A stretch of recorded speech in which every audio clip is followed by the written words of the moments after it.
Welcome to Disconnected. And if you're not in the mood for a ramble and a rant, then I think you need to switch this video off, because I am so utterly tired of this subject, yet it is such an important subject. And I think that it is so weird that this can't just be solved, because the solution is so obvious.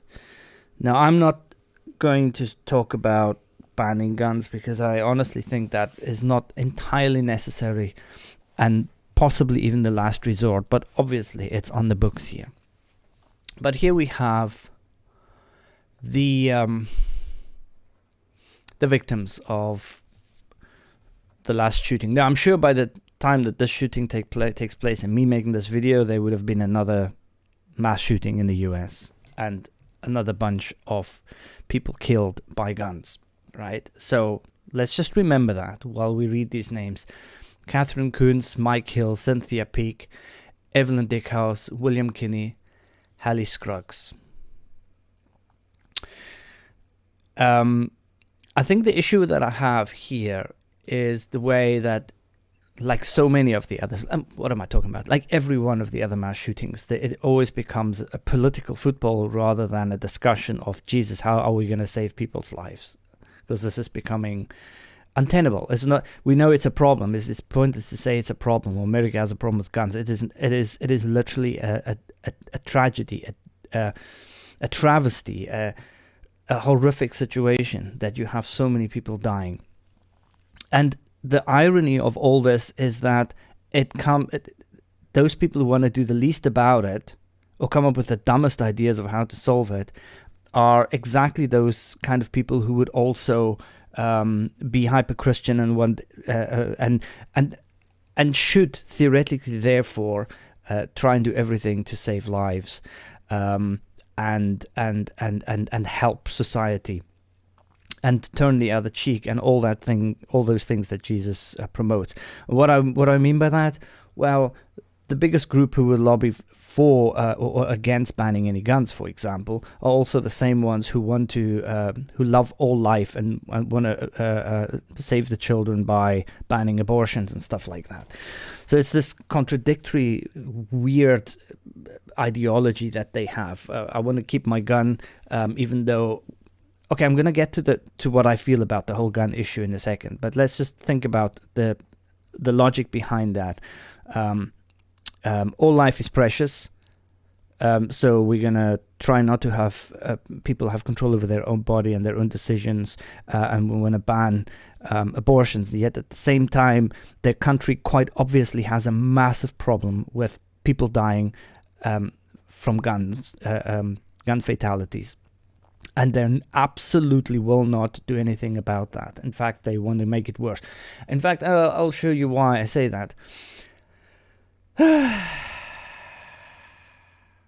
Where was this? Tina J. Too bad there wasn't an armed guard to protect them. Just think about that statement in the context of a modern Western society.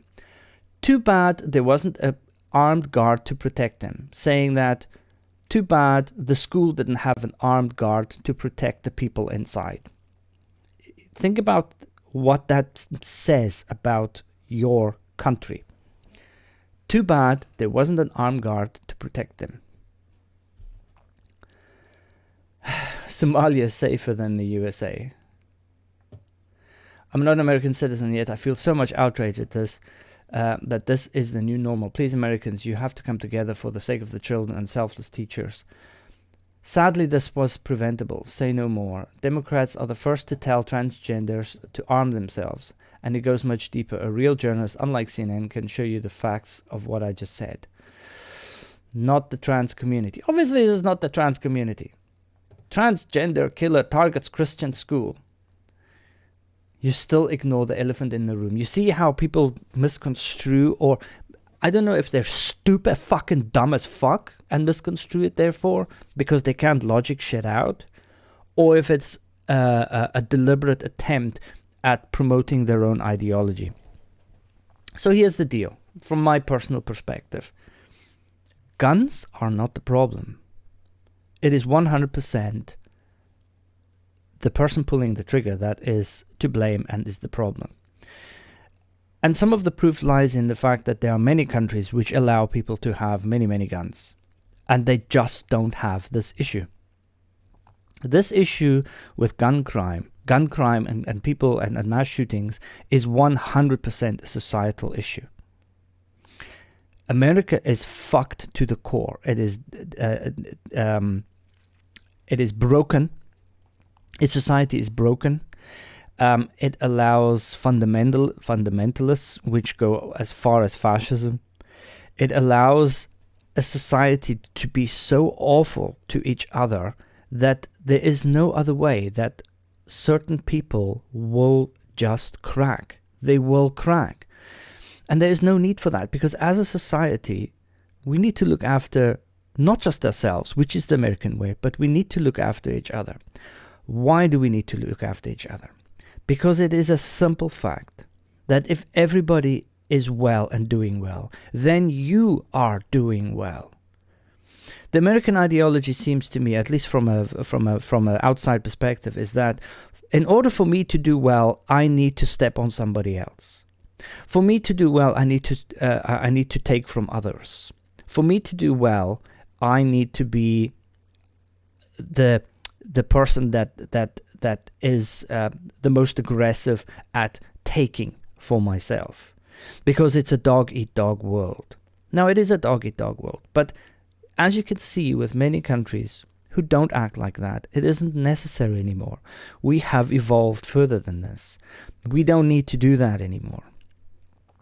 Now, somebody like this person obviously had mental illnesses, and these mental illnesses could be assigned to many things. We will never know, because we can't go into her head. We can make assumptions all day long, but we won't know. She was transgender. We don't know if she was really transgender, if it was genetic, if it was psychological, if she was just really unhappy with herself, maybe as a result of the society that she lived in. We don't know if it had partly to do with how the Christian religion, the hyper-Christian religion, really makes everything a taboo.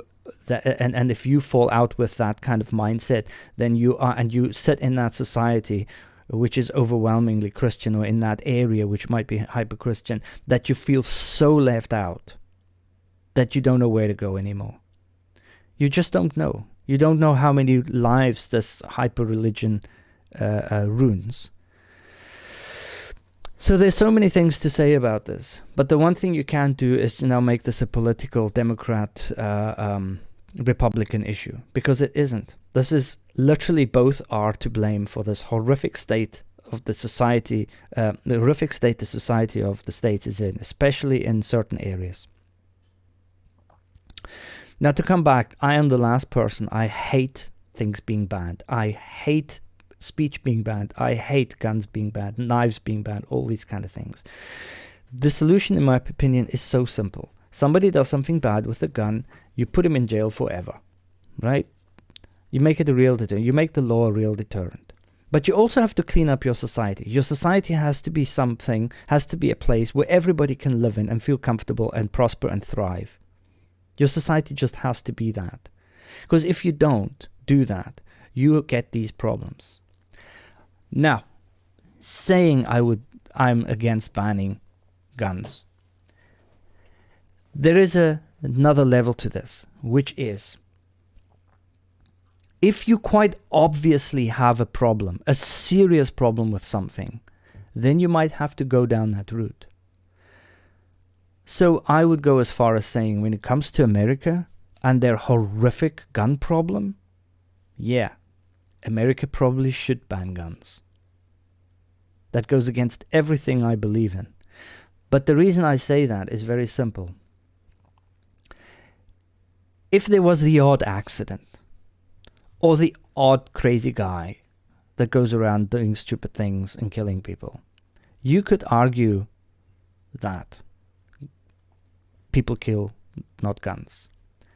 But when you have this society that is literally built upon this gun culture, And the gun culture has so many facets. That one is of ownership, hobbying. One is of self-defense. The whole idea of being able to be armed. So if you ever need to, like, I don't know, fight against your government. I mean, there's so many facets to the American gun culture that is a bit nuts. That goes far beyond just the ownership of maybe a self-defense weapon, or maybe it's, you just happen to be a bit of a hobbyist or a fan of guns, and you might want to go hunting. The American gun culture goes way beyond that. Way beyond that. It is completely a crazy culture. And it's not even about owning a gun. It's they want to own guns that literally can be used as a mass killing device, because the thing that they want to own is literally designed from the ground up to be able to kill as many people as effectively as possible. So when it comes to America and its problems and the amount of people that are dying because of guns, from accidents, from mass shootings, from crime, you name it, and obviously all your fucking illegal wars, guns in America, I would go as far as say, ban the fucking things. Because if you look at these faces, if you had any sort of reasonable gun control or societal, if you actually cared about your society and you had some sort of progressive society, this would just not happen. These people, all of them would still be alive. And so would all of the people that have died only this year due to gun violence and gun crime and accidents and whatever. There are more kids now dying from guns than anything else in the US.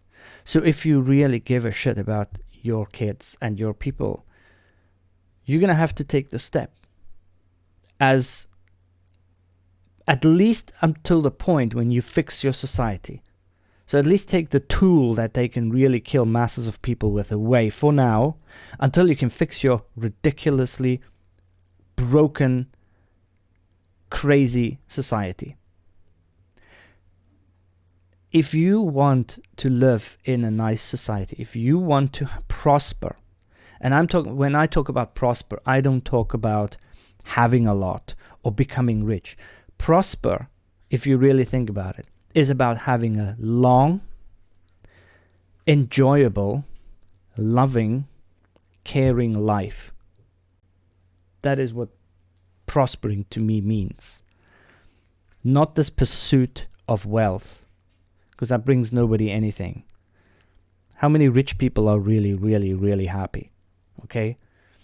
And the only way you can do that is by changing your society, by understanding that if everybody's happy, you will be happy. If only a small percentage of you are happy, no one is happy. It is that simple. Comments down below. Thank you very much.